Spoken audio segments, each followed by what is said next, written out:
So let's do an example of the ideas of trig substitution at work in this problem. Let's find the antiderivative of square root of 4 minus x squared all over x. And someone has included this rather cryptic hint here that the antiderivative of cosecant theta has the form natural log of the absolute value of cosecant plus cotangent plus the arbitrary constant. And at first glance, it may seem completely unreasonable to expect that cosecant would be involved in this problem at all, but we'll see how that arises as a result of using a trig substitution to evaluate this integral. Now, let's compare the quantity that we have with some of the suggestions from our discussion in the previous video.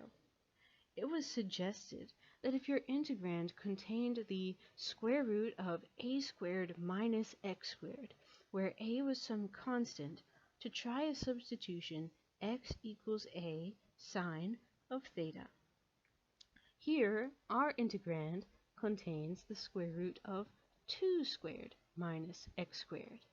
So I'm going to try the substitution x equals 2 sine theta, so that dx is equal to 2 cosine theta d theta, and so that the square root of 4 minus x squared becomes the square root of 4 minus 4 sine squared, which simplifies to 4 cosine squared by the Pythagorean identity. So let's substitute all of that information into our integrand to rewrite it in terms of theta. We are now taking the integral of not square root 4 minus x squared, but what we now know to equal 2 cosine theta. 2 cosine theta. In the denominator, no longer x, but what we now know to be 2 sine theta. 2 sine theta. And no longer dx, but what we now know to be 2 cosine theta d theta. Okay, now we can clean this up a little bit. The 2's cancel out, and the cosines multiply together, and I have 2, which I can even move outside by the constant multiple rule, times cosine squared theta over sine of x. Now at first glance, this may seem almost as bad as the integral that we had when we started.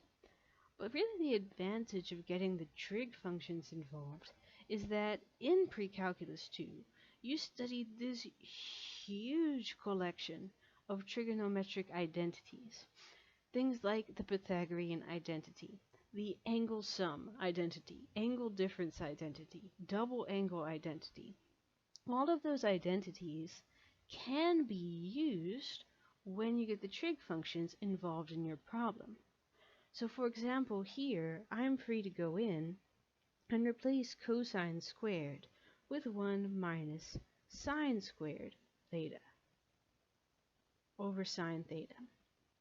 Now if I distribute that sine theta through to each of these individual terms, then I have 1 over sine theta minus sine theta, which is equal to cosecant theta minus sine theta. And I'm beginning to understand now why we had this cryptic hint. The integral of cosecant theta can be found by taking the natural log of cosecant plus cotangent. So I'm going to use that now, and I'm going to have 2 times the natural log of cosecant plus cotangent, and then the integral of sine is cosine with a negative attached. Now, just as when we are doing substitution, the regular U substitution, we want our final answer to still be in terms of the original variable x. And at the moment, our expression is terms of our substituted variable our artificially created variable theta.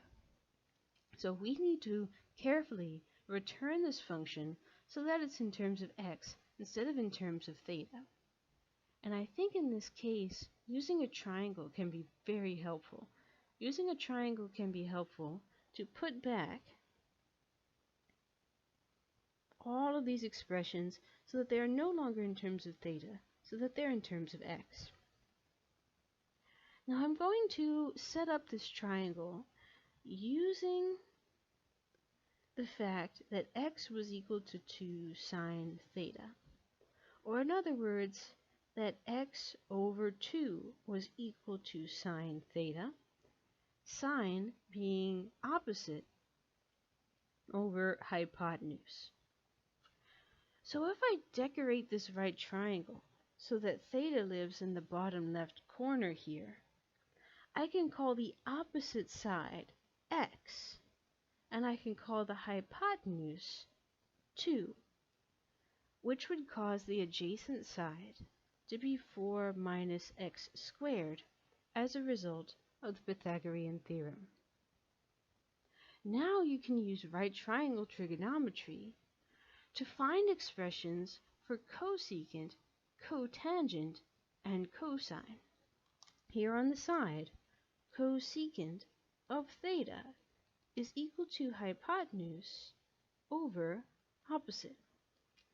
Therefore, since the hypotenuse is 2 and the opposite is x, cosine of theta is equal to 2 over x.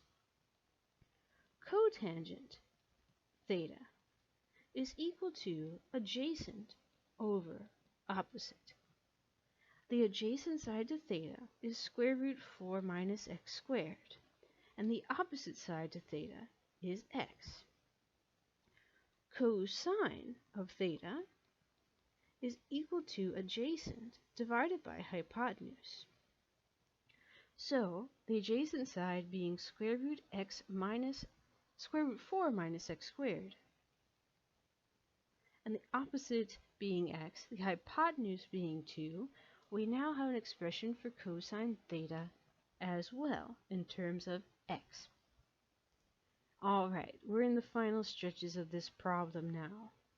To finish this problem up, all we have to do is go back into our antiderivative, which we expressed in terms of theta, and substitute in these three formulas that we have found, giving cosine, cotangent, and cosecant in terms of x instead.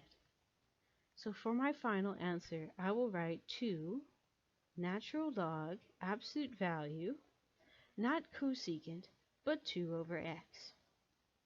Not cotangent, but root 4 minus x squared over x.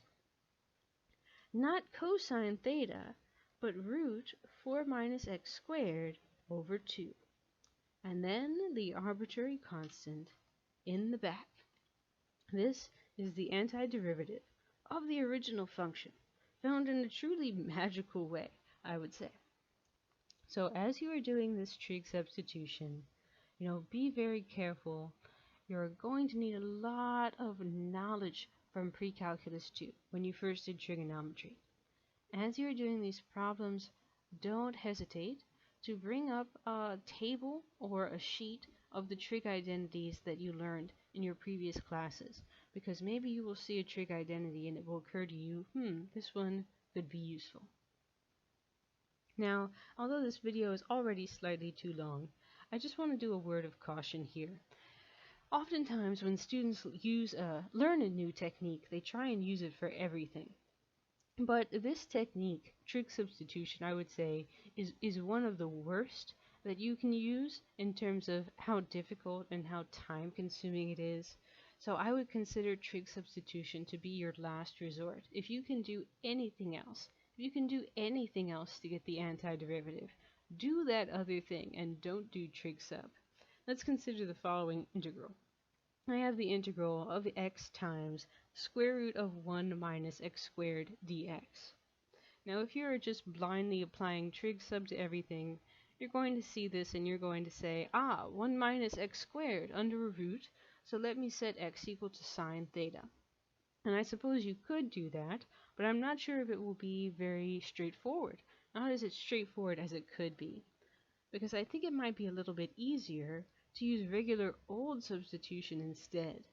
To set u equal to 1 minus x squared, so that du is equal to negative 2x dx, so that dx is equal to negative 1 over 2x times du. If I substitute that information into this expression, then I will get x square root u. I will get negative 1 over 2x times du. Those x's will cancel right out. And I arrive at something that's very easy to integrate using the old-fashioned power rule. Easy. So please don't use trig sub unless you absolutely have to.